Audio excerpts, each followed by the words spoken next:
हमारे साथ है छात्र नेता इमाम शफी, जो लगातार झारखंड के राजनीतिक मुद्दों को लेकर मुखर होते हैं। अब इन्होंने गांडे के मुद्दे को लेकर मुखर हुए हैं, क्योंकि झारखंड मुक्ति मोर्चा के द्वारा परिवार के सदस्य को टिकट दिया गया है। हम जानना चाहेंगे कि क्या आपको दिक्कत क्या है, आखिर परिवार के लोग सदस्य चुनाव लड़ रहे तो आपको दिक्कत क्या है? दिक्कत कुछ भी नहीं है, लेकिन तब आप लड़ेंगे जो आपने कुछ किया है। आपका पृष्ठभूमि भी नहीं है। आपने एक हेलीकॉप्टर में जिस तरह से किसी को उतार करके चुनाव लड़ाना, ये कहाँ का न्याय है? वहाँ के साथ, जनता के साथ अन्याय हुआ है। और तब लड़ा जाता है जब किसी विकट परिस्थिति में चुनाव जो होता है, यहाँ वहाँ सीट जो है खाली हो जाती है।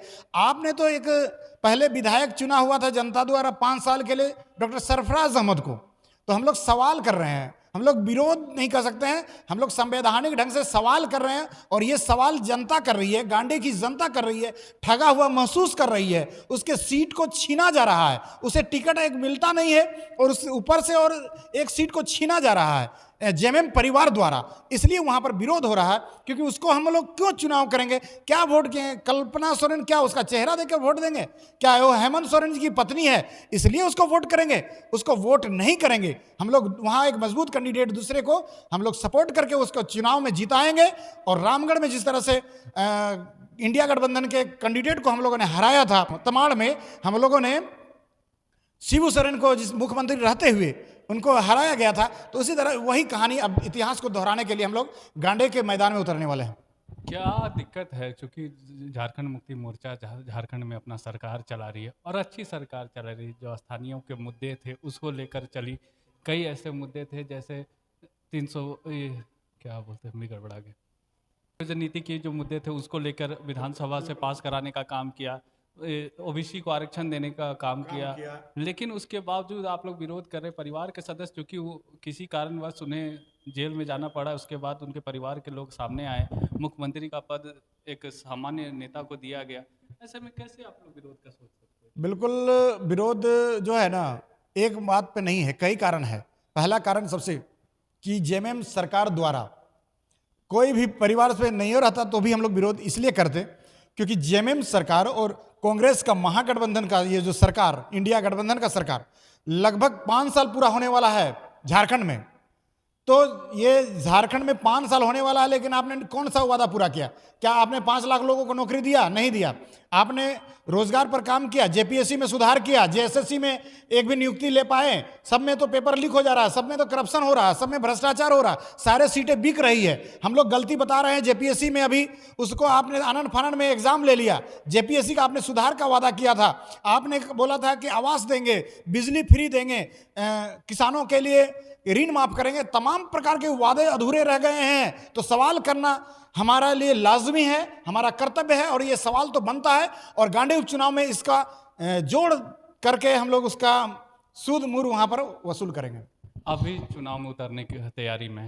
बिल्कुल। कहाँ से चुनाव लड़िएगा और क्या आपकी तैयारी है? चुनाव ऐसे हम लोकसभा चुनाव का हम लोगों ने यहाँ पर घोषणा किया है, गिरिडीह लोकसभा, क्योंकि वहाँ पर हमारी आबादी अच्छी खासी है और हमारे लोगों का अन्याय हो रहा है। वहाँ मात्र 19% आबादी कुर्मी महतो का है और वो लोग 3-3, 4-4 कैंडिडेट दे दिया गया है और वो लोग सबको दावा कर रहे हैं, और बाकी 81% लोगों का वहाँ पर प्रतिनिधित्व नहीं दिया गया है। इसलिए लोकसभा चुनाव हम लोग गिरिडीह में भी लड़ सकते हैं, और नहीं तो गांडे में तो जरूर चुनाव लड़ना है, और वहाँ पर हम लोग परिणाम को बदलने का काम करेंगे। एक तरफ आप नरेंद्र मोदी सरकार के खिलाफ बयान करते हैं और दूसरी तरफ आप इंडिया गठबंधन के खिलाफ भी बयान करते हैं। आपकी क्या सोच है? कहाँ आप अकेले कितना दूर तक जाइएगा? हमारे अकेले नहीं है, हमारी जनता है, हमारे सहयोगी लोग हैं, और आप तमाम मीडिया बंधु हमारे साथ हैं, सच हमारे साथ है। हम लोग को आवाज़ उठाना बहुत ज़रूरी है, क्योंकि गलत करेगा तो चाहे इंडिया हो या इंडिया हो या कोई भी हो, केंद्र सरकार हो या राज्य सरकार, ये सरकार तो बना लेते हैं झूठ बोल करके। उसके बाद जो है अपने चुनावी मैनिफेस्टो में वो उतरते क्यों नहीं?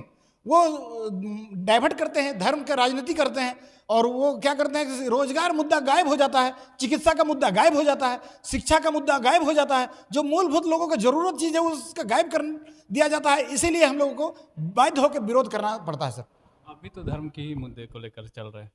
अल्पसंख्यक समुदाय का टिकट नहीं मिला, इसलिए तो आप गांडे में विरोध कर रहे हैं। नहीं हो, अल्पसंख्यक को टिकट नहीं मिला, आप जेएमएम से भी किसी को दे सकते थे, आप अपने परिवार से देने का क्या जरूरत था? और और आप किसी को भी देंगे, लेकिन आपने काम किया ही नहीं, उस सीट को खाली आपने क्यों किया? पहला तो सवाल यह बनता है कि गांडे जनता को क्या आपने बेवकूफ़ बना रखे हैं? आप 5 साल के लिए उसको दिया गया तो अपने मर्जी से किसी को एक बार आपने देखा होगा कि वहाँ पर सरफराज अहमद साहब को एक पत्रकार बंधु पूछते हैं सवाल कि आपने इस्तीफा क्यों दिया? तो बोलते हैं कि आपको पूछ के इस्तीफा देंगे। बताइए, सरफराज अहमद इतना बार सांसद रहे, विधायक रहे, उनको शोभा देता था ये सब शब्द का इस्तेमाल कर रहे हैं? यानी कि आप जनता से वोट लेने के समय पूछते हैं, आशीर्वाद लेने के समय पूछते हैं। अभी आप स्टार प्रचारक बन करके कल्पना सोरेन को जिताने के लिए गांडे में अभी गली गली घूमने के लिए आप तैयार हैं, लेकिन उस समय उस पत्रकार को जवाब देने के लिए आपके शब्द नहीं मिला कि क्यों? तो ये सीट बिका हुआ था 200 करोड़ में। सरफराज अहमद ने वहाँ का सीट को बेचा है और अपना पद का लालच में लोकसभा राज्यसभा में जाने के लिए उसका वहाँ के जनता का गर्दन पर उन्होंने तलवार रखा है। शुक्रिया। ये थे छात्र नेता जो बता रहे थे कि गांडेल जो विधानसभा है उस चुनाव में ये लोग जेएमएम के प्रत्याशी का विरोध करेंगे। सहयोगी फयाज के साथ मैं संजीत झा, कोयलांचल संवाद, रांची।